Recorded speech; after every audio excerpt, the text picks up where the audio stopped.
আবাস যোজনায় ঘর পাইয়ে দেওয়ার নাম করে বাড়িতে ঢুকে এক নাবালিকাকে ধর্ষণের চেষ্টা, শ্লীলতাহানির অভিযোগ।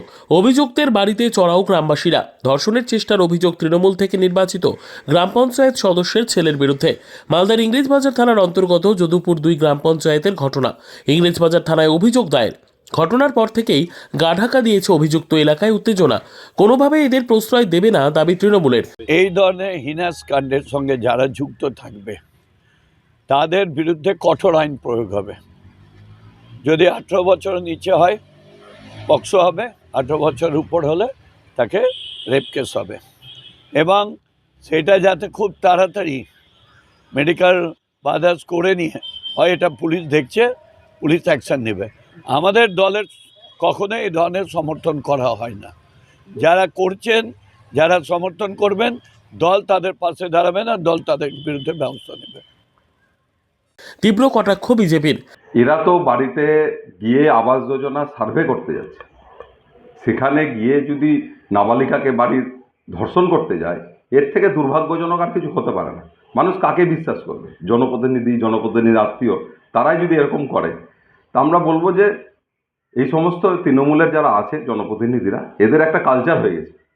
এদেরকে যতটা পারে মানুষ অ্যাভয়েড করা উচিত, এমনকি এদেরকে বাড়িঘরে যাতে কেউ এন্ট্রেন্স না দেয়, ঢুকতে না দেয়। তো এরা এই ভোটার লিস্ট সংশোধনের নামে আবার যাচ্ছে। মানুষের সতর্ক হয়ে যাওয়া দরকার যে এই সমস্ত তৃণমূলের নেতা তাদের আত্মীয়দের বাড়ির আশেপাশে যেন ঘেঁষতে না দেয়। মালদার ইংরেজবাজার থানার অন্তর্গত যদুপুর 2 গ্রাম পঞ্চায়েত। এখানকার এলাকা থেকে নির্বাচিত সদস্য অর্চনা মণ্ডল। অভিযোগ তার ছেলে অচিন মণ্ডলের বিরুদ্ধে। অচিন মণ্ডল আবার 100 দিনের কাজের সুপারভাইজার।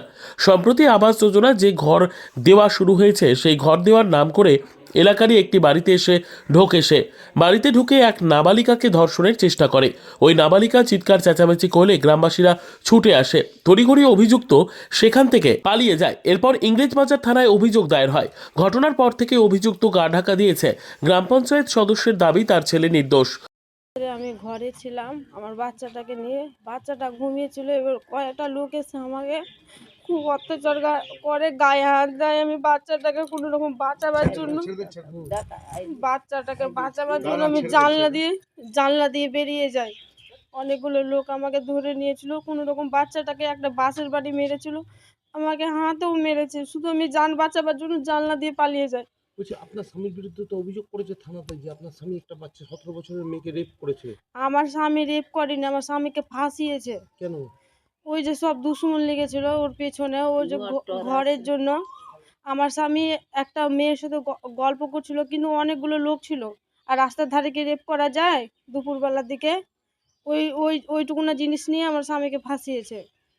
ঘটনার তদন্তে নেমেছে ইংরেজবাজার থানার পুলিশ। ব্যুরো রিপোর্ট, উত্তর বাংলা সংবাদ।